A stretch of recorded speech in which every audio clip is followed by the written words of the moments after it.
उसका voter verification होना है। नरेंद्र मोदी का वोटर कार्ड क्या बिना वोटर वेरिफिकेशन के बन गया होगा? उन्होंने कागज नहीं सबमिट किए होंगे।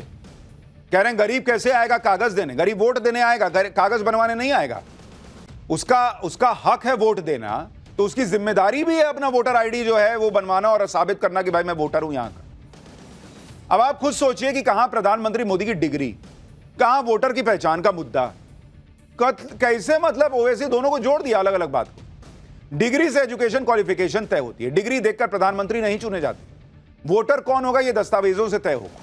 ये बात ओवैसी भी अच्छी तरह जानते हैं कि कागज दिखाए बिना सियासी माहौल तो बन जाएगा, लेकिन वोटिंग के दस्तावेज दिखाने होंगे, वोटिंग करनी है। इसलिए आप देखिए कि कल तक कागज न दिखाने की बात करने वाले ओवैसी आज कागज बनवाने की अपील कर रहे हैं। ओवैसी जानते हैं कि चुनाव आयोग से बच भी जाएं तो नरेंद्र मोदी के घुसपैठियों के खिलाफ चलाए जा रहे अभियान से बचना मुश्किल है। आज नहीं तो कल कागज दिखाने पड़ेंगे, कागज नहीं दिखाएंगे। ये सब सोशल मीडिया में वायरल करने के लिए ठीक है। मोदी जिस सफाई के मूड में है देश में, उसमें कागज दिखाना ही पड़ेगा। इसलिए सुनिए अब मुसलमानों से ओवैसी क्या कह रहे हैं। तमाम भारत के गरीबों को कह रहा हूं, उन दलितों को, आदिवासियों को और मुसलमानों को कह रहा हूं कि आपको नंबर 1 अपना बर्थ सर्टिफिकेट बनाना है। 10th क्लास अगर किसी ने किया तो मार्कशीट तैयार रखना है। कास्ट सर्टिफिकेट है तो तैयार रखिए, और अगर आप उस कास्ट में आते हैं उसका सर्टिफिकेट निकलवाइए। तो ये जरूरी है, याद रखिए, जब तेलंगाना में या आपके किसी रियासत में ये इंटेंसिव रिवीजन होगा तो आप लोग परेशान होने की जरूरत नहीं, अभी वक्त है। यानी कागज नहीं दिखाएंगे का नारा अब खत्म हो चुका। ओवैसी भी कह रहे हैं कि भैया कागज बना लो, ना तो वोट देने को मिलेगा, और अगर कोई कागज नहीं है, घुसपैठिए हो, तो बाहर भी जाना पड़ेगा। ये नया नॉर्मल है इस देश का। ओवैसी हो या तेजस्वी यादव या फिर बंगाल में ममता बनर्जी, सबको आग लगी है कि नरेंद्र मोदी कल बिहार और बंगाल पहुंच रहे। पहले वो बिहार जाएंगे, पिछले 6 महीने में उनका 5वां बिहार दौरा होगा। मोतिहारी में वो 7,196 करोड़ की परियोजनाओं को लॉन्च करेंगे। पीएम मोदी बिहार दौरे पर 4 नई अमृत भारत ट्रेन को हरी झंडी दिखाएंगे। बिहार में लगभग 61,500 स्वयं सहायता समूहों के लिए 400 करोड़ रुपए भी जारी करेंगे। प्रधानमंत्री आवास योजना ग्रामीण के तहत 12,000 लाभार्थियों का गृह प्रवेश होगा कल। अब पीएम मोदी के मोतिहारी आने के सियासी समीकरण को भी समझ लीजिए। पीएम मोदी पूर्वी चंपारण के मोतिहारी का दौरा कर रहे हैं। नेपाल से सटे पूर्वी चंपारण जिले में विधानसभा की कुल 12 सीटें आती हैं। पिछले चुनाव में एनडीए ने इनमें से 9 जीती थी और 3 महागठबंधन के हिस्से आई थी। 12 में से 8 सीटें बीजेपी ने जीती थी, 1 सीट जेडीयू के खाते में गई थी। पूर्वी चंपारण के आसपास सीतामढ़ी, शिवहर, मुजफ्फरपुर, गोपालगंज, पश्चिमी चंपारण के जिले आते हैं। ये वो इलाके हैं सारे जहां एनडीए का दबदबा है। पीएम मोदी के दौरे से करीब 38 सीटें कवर हो जाएंगी, और इसलिए नरेंद्र मोदी का यह दौरा बिहार की पॉलिटिक्स में आग लगाए बैठा है।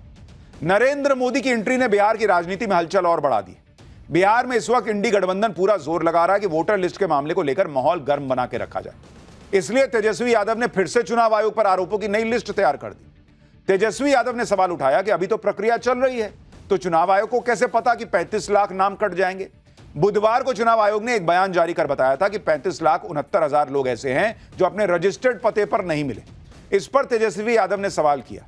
साथ ही यह भी कह दिया कि बीजेपी के इशारे पर चुनाव आयोग पर करीब 15% वोटर्स के नाम काटने का दबाव है। तेजस्वी यादव अब इस मुद्दे पर पूरे विपक्ष को एकजुट करने की बात भी कह रहे हैं। एक बार तेजस्वी को सुनिए, फिर उनके दावों का सच भी बताता हूं। हमको एसआईआर से दिक्कत नहीं है, लेकिन जो तरीके हैं इनके, ये लोकतंत्र के लिए बेहद खतरनाक है।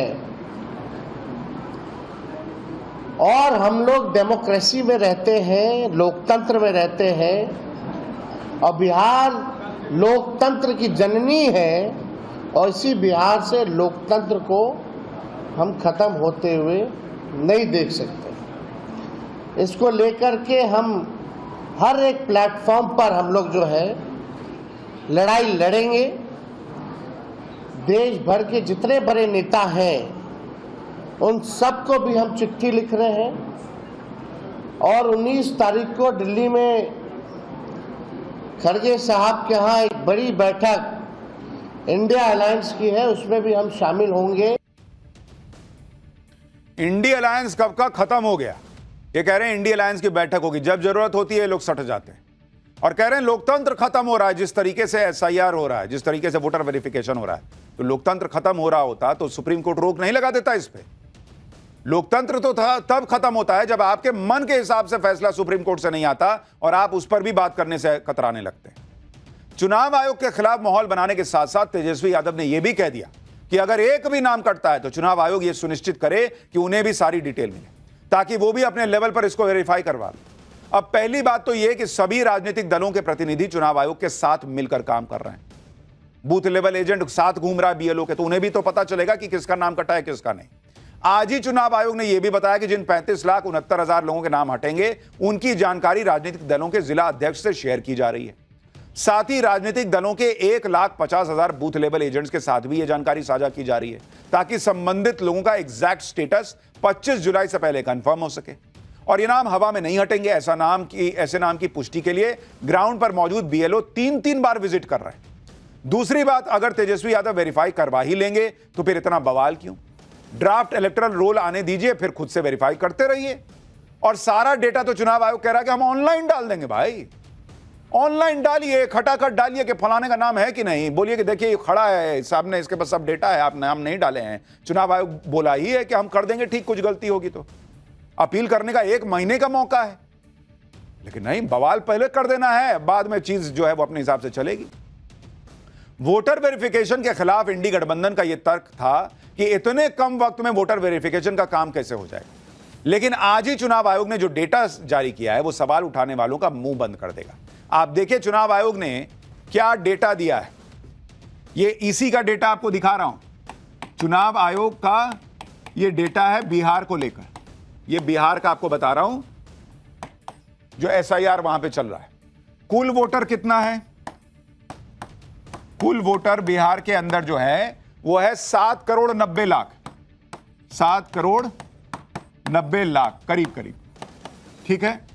इसमें से फॉर्म कितने ने जमा किया? फॉर्म जमा किया कितनों ने? करीब करीब 7 करोड़ 8 लाख लोग फॉर्म जमा कर चुके हैं। 7 करोड़ 8 लाख। फॉर्म अपलोड कितने हुए? फॉर्म अपलोड हुए करीब करीब 6 करोड़ 70 लाख। 6 करोड़ 70 लाख। और ये जो है भाई जिनके फॉर्म हैं वो बता रहा हूं, सब जमा किए हैं वो नहीं, किसी किसी का भी घर वालों ने भी दिखाया। कितने बचे हैं अब आप देखिए, बचे हुए हैं कितनों का डेटा आना बचा है? 45 लाख, मात्र 45 लाख। अब आप बताइए, जो लोग कह रहे थे कि कैसे होगा कैसे होगा, अभी 8 दिन बचा हुआ है। यानी टाइम को लेकर जो लोग हंगामा कर रहे थे वो खुद ही खत्म हो गया मुद्दा। और यही चुनाव आयोग कह रहा था कि भाई हम लगाए ना, हम कर रहे हैं। और हमने आपको बताया था कि जितना नंबर है बीएलओ का काम कर रहा है वो सफिशिएंट है 12 करोड़ का वेरिफिकेशन करने के लिए, तो 8 करोड़ करना था। चुनाव आयोग ने अपने डेटा में बताया कि 35,69,435 लोग ऐसे हैं जो अपने पते पर नहीं मिले।